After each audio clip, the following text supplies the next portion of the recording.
कमलाकुचूचुक कुङ्कुमतो नियतारुणितातुलनीलतनो कमलायतलोचन लोकपते विजयी भव वेङ्कटशैलपते सचतुर्मुख षण्मुख पञ्चमुखि प्रमुखाखिल दैवतमौलिमणे शरणागत वत्सल सारनिधे परिपालय मां वृषशैलपते अतिवेलतया तव दुर्विषहैरनुवेलकृतैरपराधशतैः भरितं त्वरितं वृषशैलपते परया कृपया परिपाहि हरे अधिवेङ्कटशैलमुदारमतेर्जनताभिमताधिकदानरतात् परदेवतया गदितानि गमैः कमलादयितान्न परं कलये कलवेणुरवावस गोपवधू शतकोटिवृतात् स्मरकोटिसमात् प्रतिपल्लविकाभिमतात् सुखदाद् वसुदेवसुतान्न परं कलये अभिराम गुणाकर दासरथे जगदेकधनुर्धर धीरमते रघुनायक राम रमेश विभो वरदो भवदेव दया जलधे अवनीतनया कमनीयकरं रजनीकर चारुमुखाम्बुरुहम् रजनीकर राजतमो मिहिरं महनीयमहं रघुराममये सुमुखं सुहृदं सुलभं सुखदं स्वनुजं च सुखाय ममोघसरम् अपहाय रघुद्वयमन्यमहं न कथञ्चन कञ्चन जातु भजे विना वेङ्कटेशं ननाथो ननाद सदा वेङ्कटेशं स्मरामि स्मरामि हरे वेङ्कटेश प्रसीद प्रसीद प्रिय वेङ्कटेश प्रयच्छ प्रयच्छ अहं दूरदस्ते पदाम्भोजयुग्म प्रणामेच्छयागत्य सेवां करोमि सकृत्सेवया नित्यसेवाफलं त्वं प्रयच्छ प्रयच्छ प्रभो वेङ्कटेश अज्ञानिना मया दोषान् अशेषानिह्वितान् हरे क्षमस्वत्वं क्षमस्वत्वं शेषशैलशिखामणे अज्ञानिना मया दोषान् अशेषानिह्वितान् हरे क्षमस्वत्वं क्षमस्वत्वं शेषशैलशिखामणे कमलाकुचूचुक कुङ्कुमतो नियतारुणितातुलनीलतनो कमलायतलोचन लोकपते विजयी भव वेङ्कटशैलपते सचतुर्मुख षण्मुख पञ्चमुखि प्रमुखाखिल दैवतमौलिमणे शरणागत वत्सल सारनिधे परिपालय मां वृषशैलपते अतिवेलतया तव दुर्विषहैरनुवेलकृतैरपराधशतैः भरितं त्वरितं वृषशैलपते परया कृपया परिपाहि हरे अधिवेङ्कटशैलमुदारमतेर्जनताभिमताधिकदानरतात् परदेवतया गदितानि गमैः कमलादयितान्न परं कलये कलवेणुरवावस गोपवधू शतकोटिवृतात् स्मरकोटिसमात् प्रतिपल्लविकाभिमतात् सुखदाद् वसुदेवसुतान्न परं कलये अभिराम गुणाकर दासरथे जगदेकधनुर्धर धीरमते रघुनायक राम रमेश विभो वरदो भवदेव दया जलधे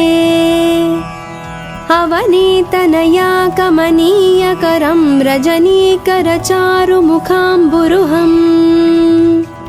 रजनीकरराजतमो मिहिरं महनीयमहं रघुराममये सुमुखं सुहृदं सुलभं सुखदं स्वनुजं च सुखाय ममोघसरम् अपहाय रघुद्वयमन्यमहं न कथञ्चन कञ्चन जातु भजे विना वेङ्कटेशं ननाथो ननाद सदा वेङ्कटेशं स्मरामि स्मरामि हरे वेङ्कटेश प्रसीद प्रसीद प्रिय वेङ्कटेश प्रयच्छ प्रयच्छ अहं दूरदस्ते पदाम्भोजयुग्म प्रणामेच्छयागत्य सेवां करोमि सकृत्सेवया नित्यसेवाफलं त्वं प्रयच्छ प्रयच्छ प्रभो वेङ्कटेश अज्ञानिना मया दोषान् अशेषानिह्वितान् हरे क्षमस्वत्वं क्षमस्वत्वं शेषशैलशिखामणे अज्ञानिना मया दोषान् अशेषानिह्वितान् हरे क्षमस्वत्वं क्षमस्वत्वं शेषशैलशिखामणे कमलाकुचूचुककुङ्कुमतो नियतारुणितातुलनीलतनो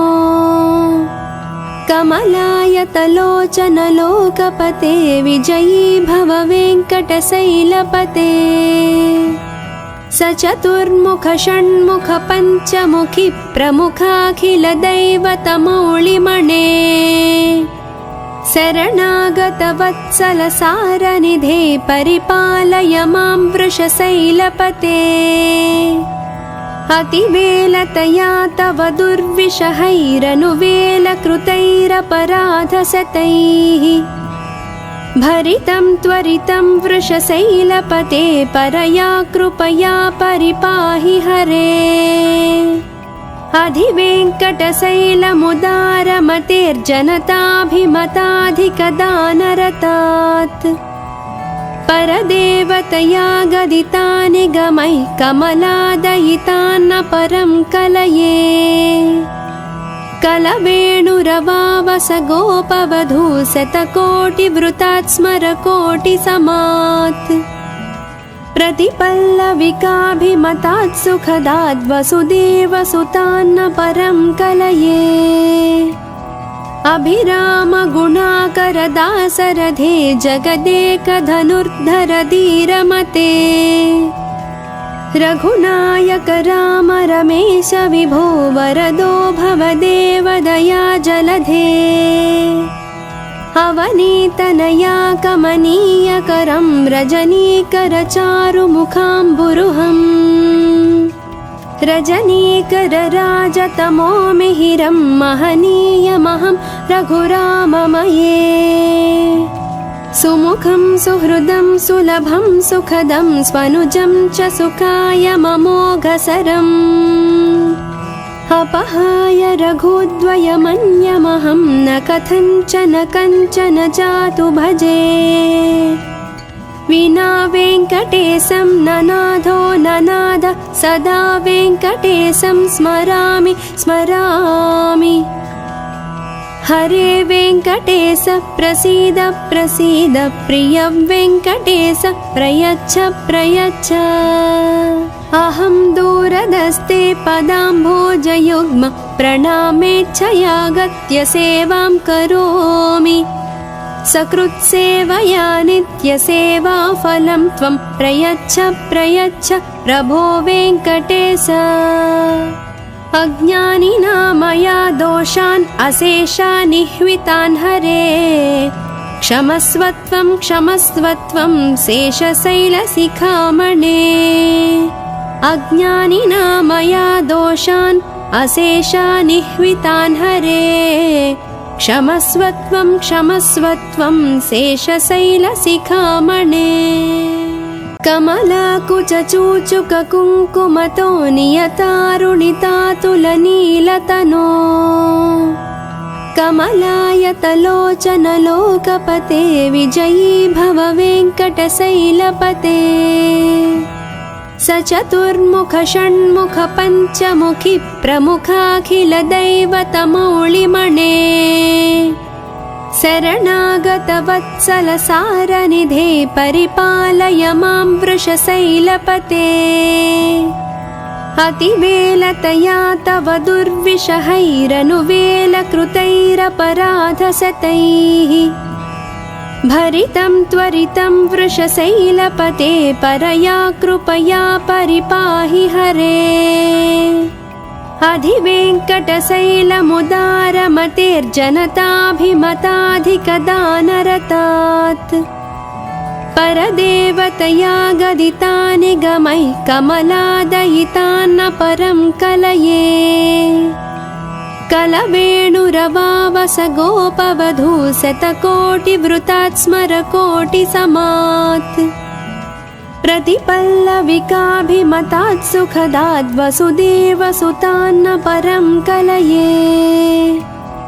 अभिराम गुणाकर दासरथे जगदेकधनुर्धर धीरमते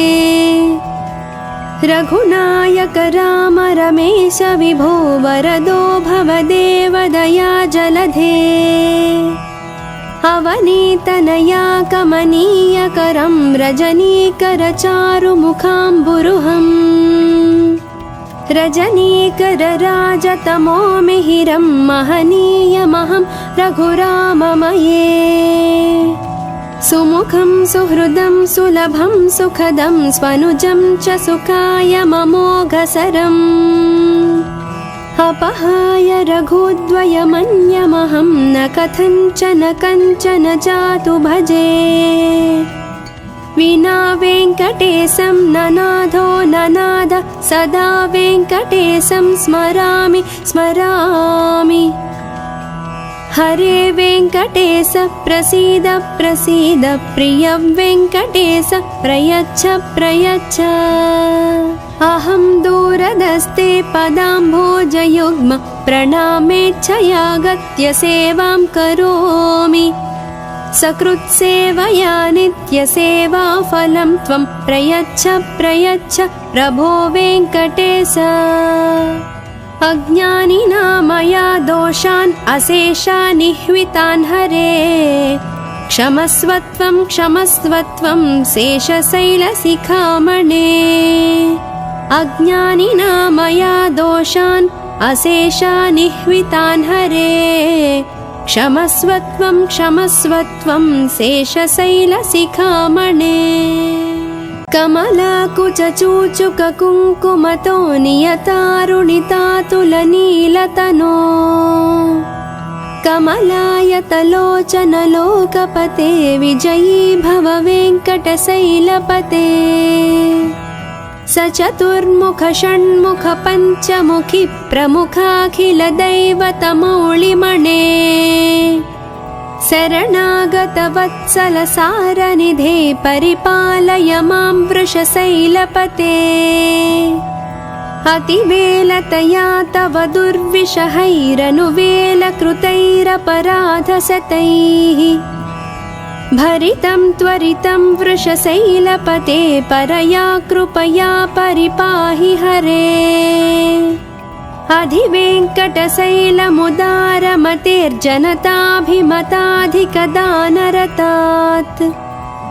परदेवतया गदितानि गमैः कमलादयितान्न परं कलये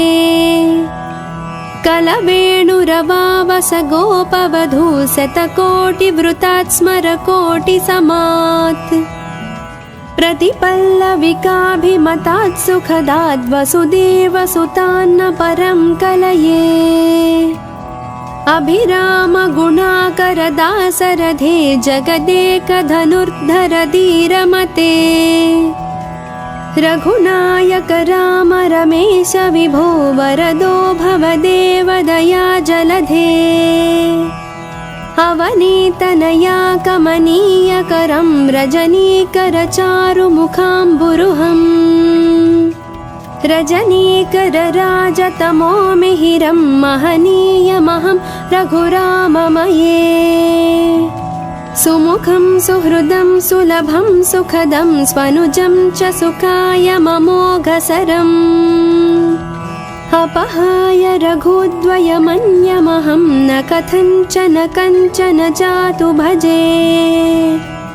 विना वेङ्कटेशं ननाथो ननाद सदा वेङ्कटेशं स्मरामि स्मरामि हरे वेङ्कटेश प्रसीद प्रसीद प्रिय वेङ्कटेश प्रयच्छ प्रयच्छ अहं दूरदस्ते पदाम्भोजयुग्म प्रणामेच्छयागत्य सेवां करोमि सकृत्सेवया नित्यसेवाफलं त्वं प्रयच्छ प्रयच्छ प्रभो वेङ्कटेश अज्ञानिना मया दोषान् अशेषान् निह्वितान् हरे क्षमस्वत्वं क्षमस्वत्वं शेषशैलशिखामणे अज्ञानिना मया दोषान् अशेषान् निह्वितान् हरे क्षमस्वत्वं क्षमस्वत्वं शेषशैलशिखामणे कमलाकुचूचुककुङ्कुमतो नियतारुणितातुलनीलतनो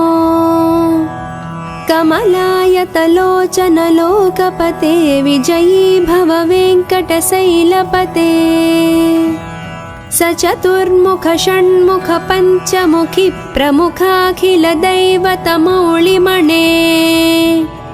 शरणागतवत्सलसारनिधे परिपालय मां वृषशैलपते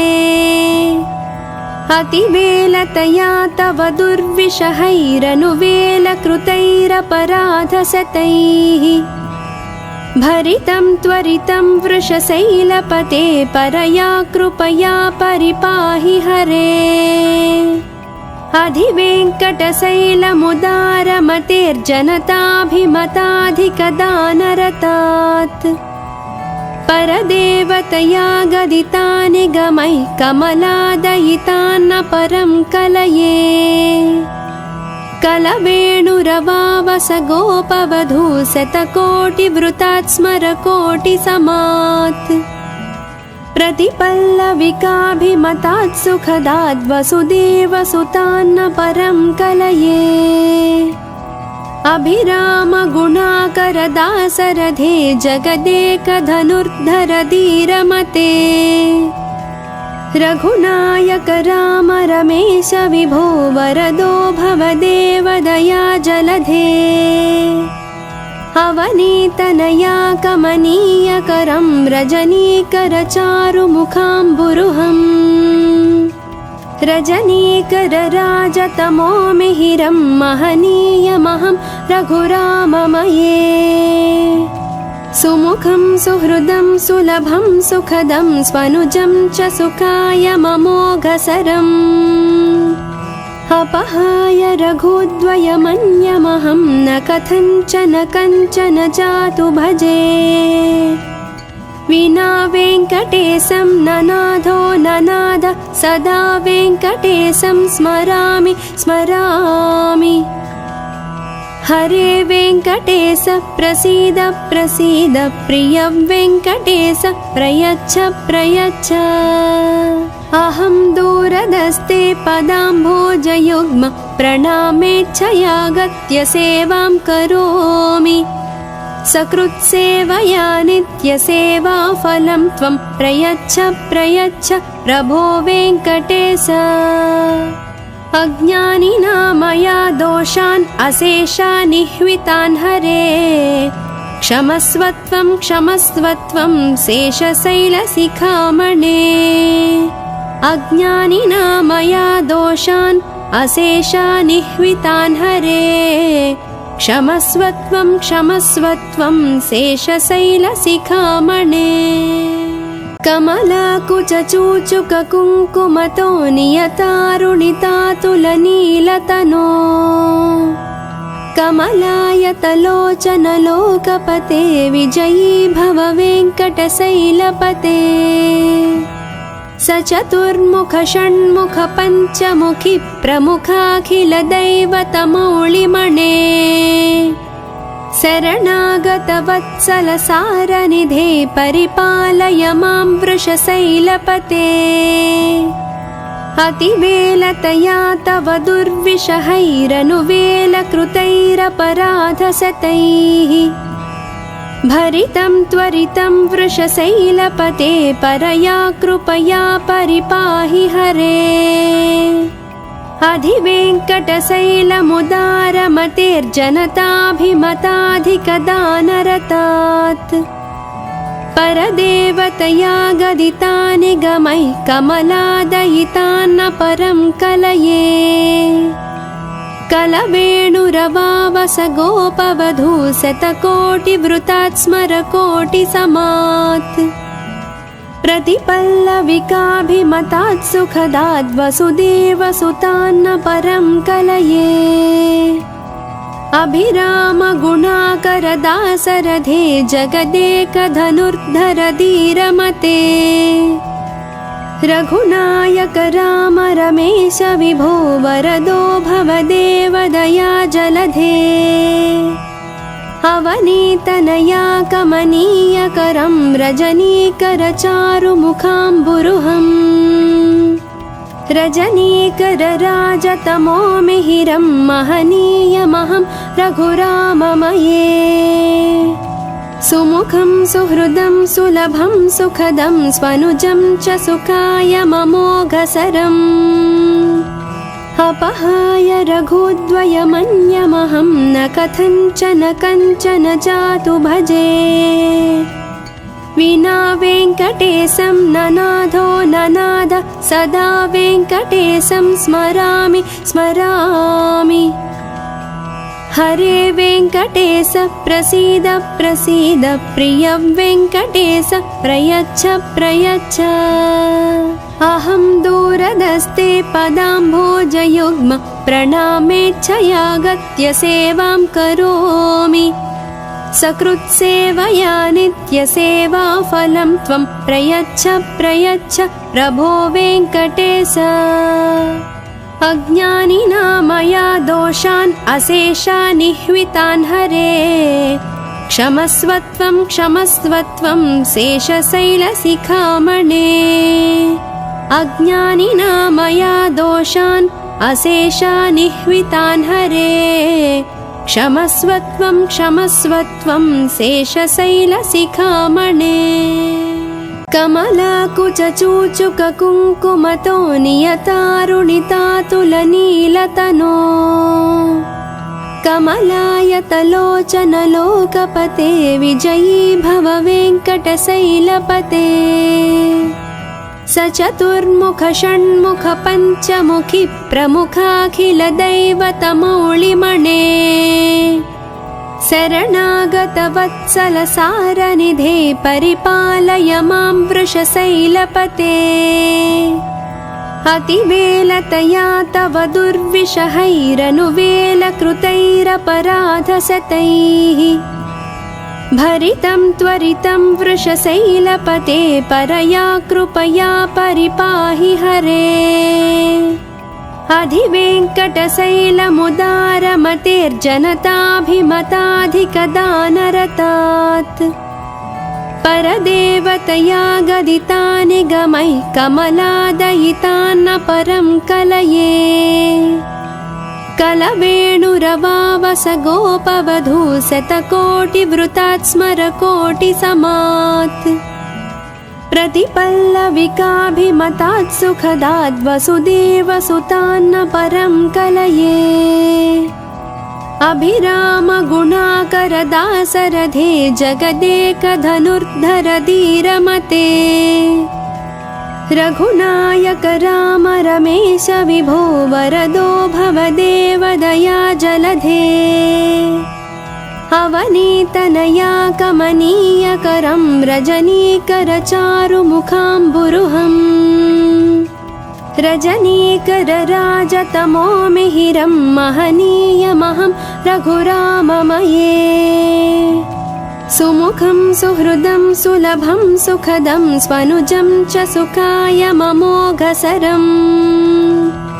अपहाय रघुद्वयमन्यमहं न कथञ्चन कञ्चन जातु भजे विना वेङ्कटेशं ननाथो ननाद सदा वेङ्कटेशं स्मरामि स्मरामि हरे वेङ्कटेश प्रसीद प्रसीद प्रिय वेङ्कटेश प्रयच्छ प्रयच्छ अहं दूरदस्ते पदाम्भोजयुग्म प्रणामेच्छयागत्य सेवां करोमि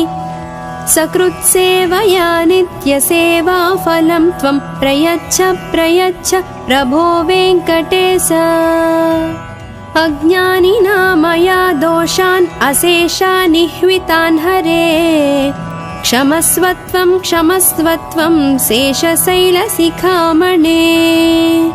अज्ञानिना मया दोषान् अशेषानिह्वितान् हरे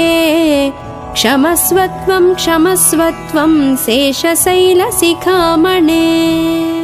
कमलाकुचूचुककुङ्कुमतो नियतारुणितातुलनीलतनो कमलायतलोचनलोकपते विजयी भव वेङ्कटशैलपते स चतुर्मुख षण्मुख पञ्चमुखी प्रमुखाखिलदैवतमौलिमणे शरणागतवत्सलसारनिधे परिपालय मां वृषशैलपते अतिवेलतया तव दुर्विषहैरनुवेलकृतैरपराधशतैः भरितं त्वरितं वृषशैलपते परया कृपया परिपाहि हरे अधिवेङ्कटशैलमुदारमतेर्जनताभिमताधिकदानरतात् परदेवतया गदितानि गमैः कमलादयितान्न परं कलये कलवेणुरवावस गोपवधू शतकोटिवृतात् स्मरकोटिसमात् प्रतिपल्लविकाभिमतात् सुखदात् वसुदेवसुतान्न परं कलये अभिरामगुणाकरदासरथे जगदेकधनुर्धर धीरमते रघुनायक राम रमेश विभो वरदो भवदेवदया जलधे अवनीतनया कमनीयकरं रजनीकरचारुमुखाम्बुरुहम् रजनीकरराजतमो मिहिरं महनीयमहं रघुराममये सुमुखं सुहृदं सुलभं सुखदं स्वनुजं च सुखायममोघसरम् अपहाय रघुद्वयमन्यमहं न कथञ्चन कञ्चन जातु भजे विना वेङ्कटेशं ननाथो ननाद सदा वेङ्कटेशं स्मरामि स्मरामि हरे वेङ्कटेश प्रसीद प्रसीद प्रिय वेङ्कटेश प्रयच्छ प्रयच्छ अहं दूरदस्ते पदाम्भोजयुग्म प्रणामेच्छयागत्य सेवां करोमि सकृत्सेवया नित्यसेवाफलं त्वं प्रयच्छ प्रयच्छ प्रभो वेङ्कटेश अज्ञानिना मया दोषान् अशेषानिह्वितान् हरे क्षमस्वत्वं क्षमस्वत्वं शेषशैलशिखामणे अज्ञानिना मया दोषान् अशेषानिह्वितान् हरे क्षमस्वत्वं क्षमस्वत्वं शेषशैलशिखामणे कमलाकुचूचुककुङ्कुमतो नियतारुणितातुलनीलतनो कमलायतलोचनलोकपते विजयी भव वेङ्कटशैलपते स चतुर्मुख षण्मुख पञ्चमुखी प्रमुखाखिलदैवतमौलिमणे शरणागतवत्सलसारनिधे परिपालय मां वृषशैलपते अतिवेलतया तव दुर्विषहैरनुवेलकृतैरपराधशतैः भरितं त्वरितं वृषशैलपते परया कृपया परिपाहि हरे अधिवेङ्कटशैलमुदारमतेर्जनताभिमताधिकदानरतात् परदेवतया गदितानि गमैः कमलादयितान्न परं कलये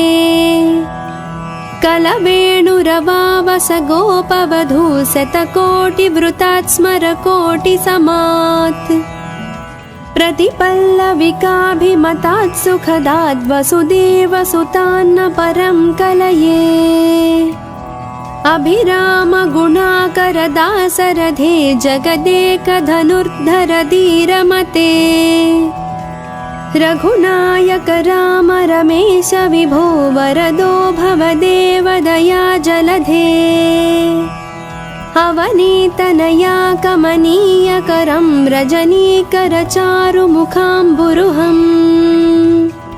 रजनीकरराजतमो मिहिरं महनीयमहं रघुराममये सुमुखं सुहृदं सुलभं सुखदं स्वनुजं च सुखायममोघसरम् अपहाय रघुद्वयमन्यमहं न कथञ्चन कञ्चन जातु भजे विना वेङ्कटेशं ननाथो ननाद सदा वेङ्कटेशं स्मरामि स्मरामि हरे वेङ्कटेश प्रसीद प्रसीद प्रिय वेङ्कटेश प्रयच्छ प्रयच्छ अहं दूरदस्ते पदाम्भोजयुग्म प्रणामेच्छयागत्य सेवां करोमि सकृत्सेवया नित्यसेवाफलं त्वं प्रयच्छ प्रयच्छ प्रभो वेङ्कटेश अज्ञानिना मया दोषान् अशेषान् निह्वितान् हरे क्षमस्वत्वं क्षमस्वत्वं शेषशैलशिखामणे अज्ञानिना मया दोषान् अशेषान् निह्वितान् हरे क्षमस्वत्वं क्षमस्वत्वं शेषशैलशिखामणे कमलाकुचूचुककुङ्कुमतो नियतारुणितातुलनीलतनो कमलायतलोचनलोकपते विजयी भव वेङ्कटशैलपते सचतुर्मुख षण्मुख पञ्चमुखि प्रमुखाखिलदैवतमौलिमणे शरणागतवत्सलसारनिधे परिपालय मां वृषशैलपते अतिवेलतया तव दुर्विषहैरनुवेलकृतैरपराधशतैः भरितं त्वरितं वृषशैलपते परया कृपया परिपाहि हरे अधिवेङ्कटशैलमुदारमतेर्जनताभिमताधिकदानरतात् परदेवतया गदितानि गमैः कमलादयितान्न परं कलये कलवेणुरवावस गोपवधू शतकोटिवृतात् स्मरकोटिसमात् प्रतिपल्लविकाभिमतात् सुखदात् वसुदेवसुतान्न परं कलये अभिरामगुणाकरदासरथे जगदेकधनुर्धर धीरमते रघुनायक राम रमेश विभो वरदो भवदेव दया जलधे अवनीतनया कमनीयकरं रजनीकरचारुमुखाम्बुरुहम् रजनीकरराजतमो मिहिरं महनीयमहं रघुराममये सुमुखं सुहृदं सुलभं सुखदं स्वनुजं च सुखायममोघसरम् अपहाय रघुद्वयमन्यमहं न कथञ्चन कञ्चन जातु भजे विना वेङ्कटेशं ननाथो ननाद सदा वेङ्कटेशं स्मरामि स्मरामि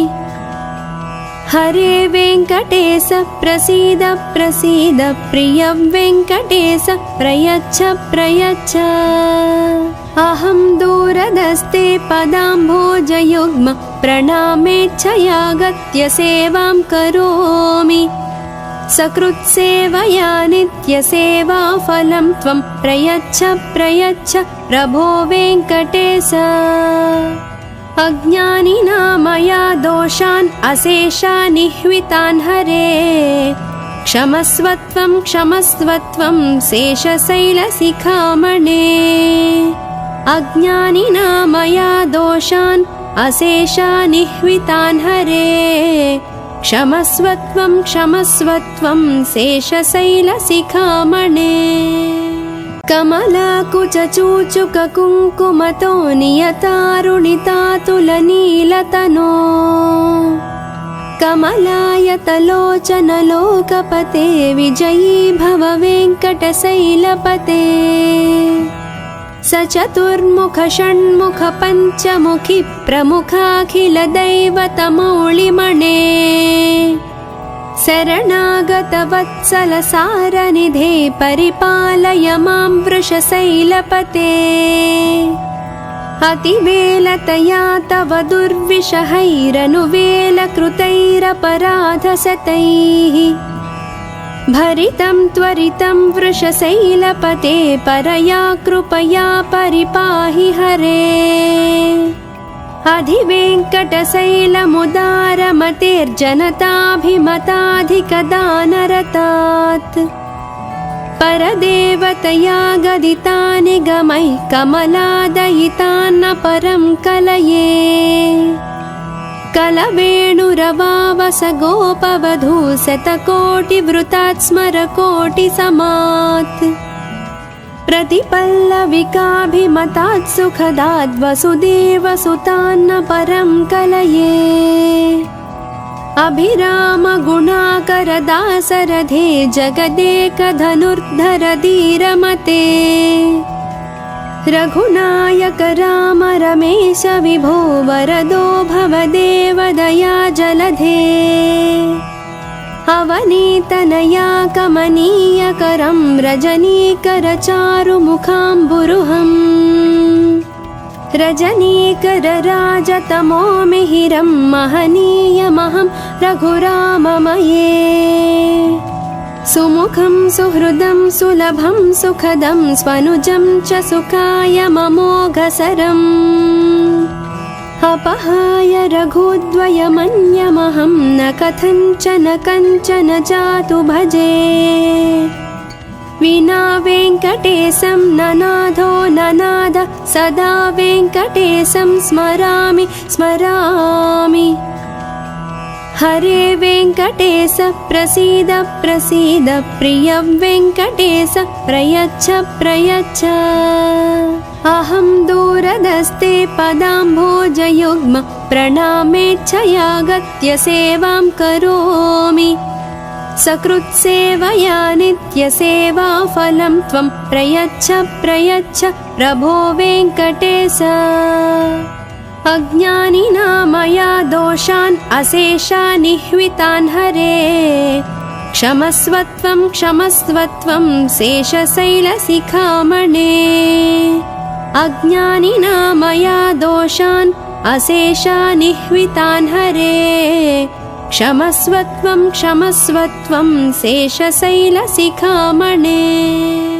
कमलाकुचूचुककुङ्कुमतो नियतारुणितातुलनीलतनो कमलायतलोचनलोकपते विजयी भव वेङ्कटशैलपते सचतुर्मुख षण्मुख पञ्चमुखि प्रमुखाखिलदैवतमौलिमणे शरणागतवत्सलसारनिधे परिपालय मां वृषशैलपते अतिवेलतया तव दुर्विषहैरनुवेलकृतैरपराधशतैः भरितं त्वरितं वृषशैलपते परया कृपया परिपाहि हरे अधिवेङ्कटशैलमुदारमतेर्जनताभिमताधिकदानरतात् परदेवतया गदिता निगमैः कमलादयितान्न परं कलये कलवेणुरवावस गोपवधू शतकोटिवृतात् स्मरकोटिसमात् प्रतिपल्लविकाभिमतात् सुखदात् वसुदेवसुतान्न परं कलये अभिरामगुणाकरदासरथे जगदेकधनुर्धर धीरमते रघुनायक राम रमेश विभो वरदो भवदेव दया जलधे अवनीतनया कमनीयकरं रजनीकर चारुमुखाम्बुरुहम् रजनीकर राजतमो मिहिरं महनीयमहं रघुराममये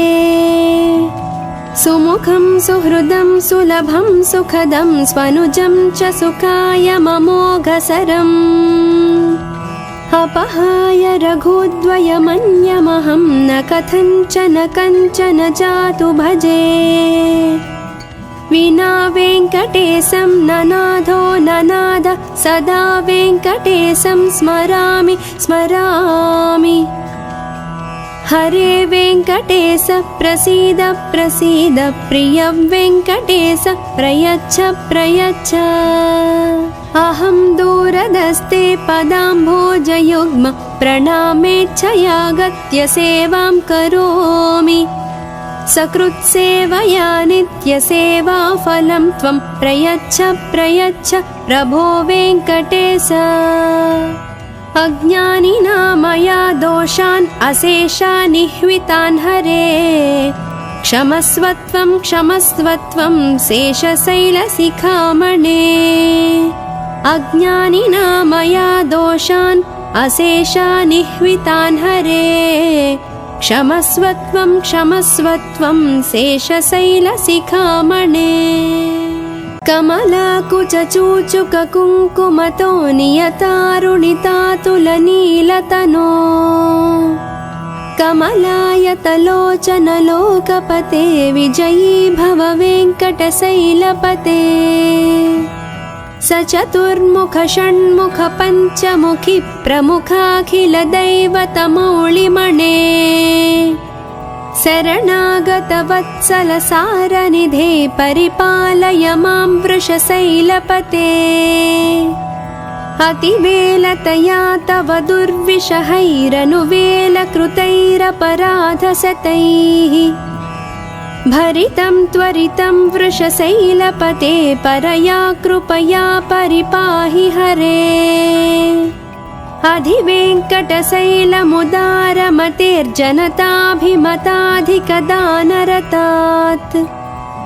परदेवतया गदिता निगमैः कमलादयितान्न परं कलये कलवेणुरवावस गोपवधू शतकोटिवृतात् स्मरकोटिसमात् प्रतिपल्लविकाभिमतात् सुखदात् वसुदेवसुतान्न परं कलये अभिरामगुणाकरदासरथे जगदेकधनुर्धर धीरमते रघुनायक राम रमेश विभो वरदो भवदेव दया जलधे अवनीतनया कमनीयकरं रजनीकर चारुमुखाम्बुरुहम् रजनीकर राजतमो मिहिरं महनीयमहं रघुराममये सुमुखं सुहृदं सुलभं सुखदं स्वनुजं च सुखाय ममोघसरम् अपहाय रघुद्वयमन्यमहं न कथञ्चन कञ्चन जातु भजे विना वेङ्कटेशं ननाथो ननाद सदा वेङ्कटेशं स्मरामि स्मरामि हरे वेङ्कटेश प्रसीद प्रसीद प्रिय वेङ्कटेश प्रयच्छ प्रयच्छ अहं दूरदस्ते पदाम्भोजयुग्म प्रणामेच्छयागत्य सेवां करोमि सकृत्सेवया नित्यसेवाफलं त्वं प्रयच्छ प्रयच्छ प्रभो वेङ्कटेश अज्ञानिना मया दोषान् अशेषान् निह्वितान् हरे क्षमस्वत्वं क्षमस्वत्वं शेषशैलशिखामणे अज्ञानिना मया दोषान् अशेषान् निह्वितान् हरे क्षमस्वत्वं क्षमस्वत्वं शेषशैलशिखामणे।